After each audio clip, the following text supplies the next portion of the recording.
Any prologue to Trincomalee starts at its eminent regular harbor, considered for centuries to be one of the best in Asia.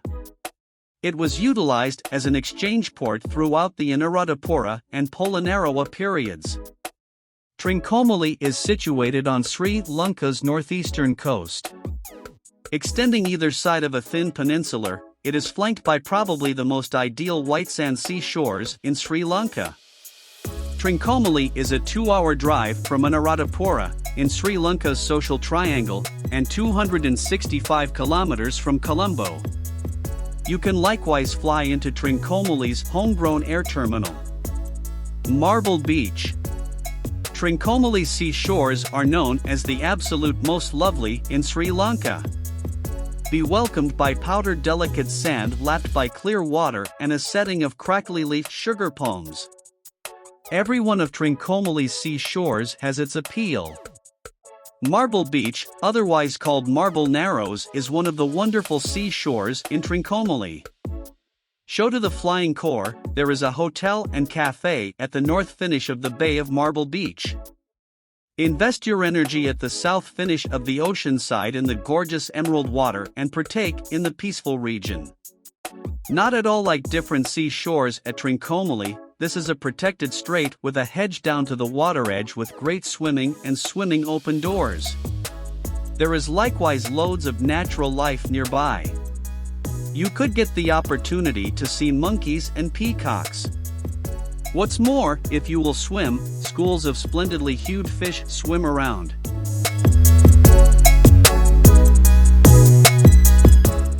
Trincomalee Beach. One of the best seashores in Sri Lanka, the silvery sands and the stunning shoreline are an unmistakable verification of tranquility on our island.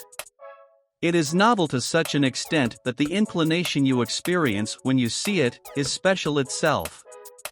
One can truly interface with nature at this beach at an extreme level. Here a great many people come to enjoy some time off from their chaotic lives and revive. The ocean side is ideal to visit during April and October. The sun is at its generally extraordinary during this period with the goal that you can sort out your tan. Water sports are likewise a colossal component in this ocean side. Surfing and windsurfing are the significant journeys embraced here. This is an unquestionable necessity in everybody's schedule while visiting Sri Lanka.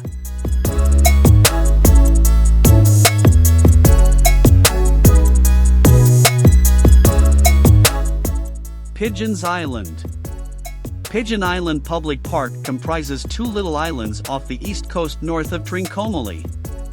The island gets its name from blue stone pigeon, a local imperiled bird that lives inside the stones in these islands. In 2003 this region was moved up to the situation with a public park and the limits were stretched out to incorporate coral reefs around them. The public park is arranged 1 kilometer off the bank of Trincomalee, a seaside town in Eastern Territory. The 2 islands are called Huge Pigeon Island and Little Pigeon Island. The Huge Pigeon Island is bordered by a coral reef and is around 200 m long and 100 m wide. Its most elevated point is 44.8 m above the mean ocean level. The Little Pigeon Island is encircled by rough islets. The reef here is shallow, making swimming nearly as fulfilling as plunging, and it's home to many corals, many reef fish, counting blacktip reef sharks, and turtles.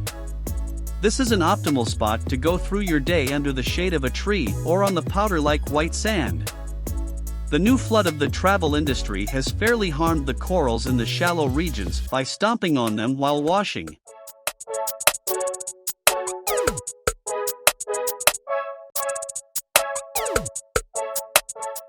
Fort Frederick.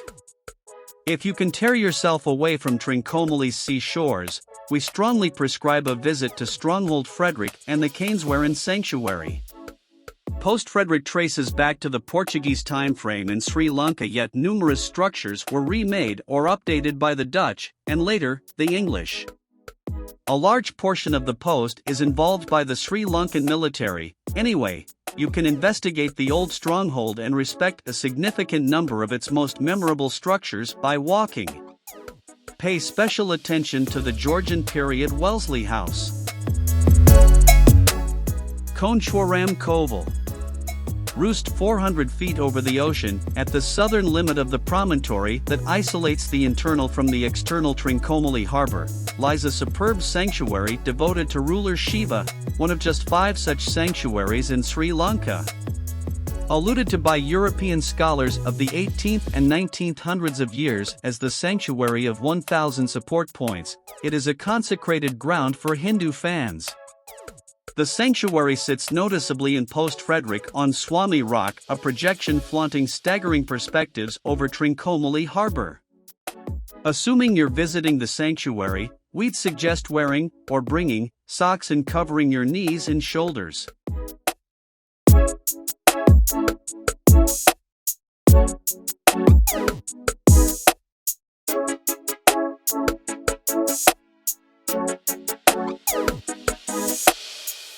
Hot water springs.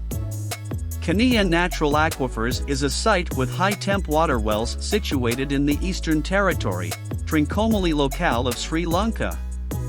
The normal temperature of these wells is 42 Celsius and the temperature is somewhat unique to each other. Kaniya Natural Aquifer is a well-known location in the Trincomalee area and both neighborhood and unfamiliar explorers. As of now, this is overseen by the Pradesh Sabha, nearby committee, of Trincomalee. Individuals in this space trust that this boiling water is great for some skin parishes and that it has to recuperate power for joint. Or's HIL Army Museum. This is a must-go spot in Trincomalee if you are keen on military history and fighting. Can see a scope of weapons and shielded vehicles utilized by both the Sri Lankan military and LTTE during the Elam War.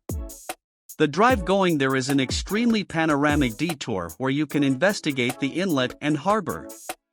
An outside show of past military equipment, definitely worth a meander around with fascinating history, joined to the different styles of firearms, tanks, and so on made by various nations.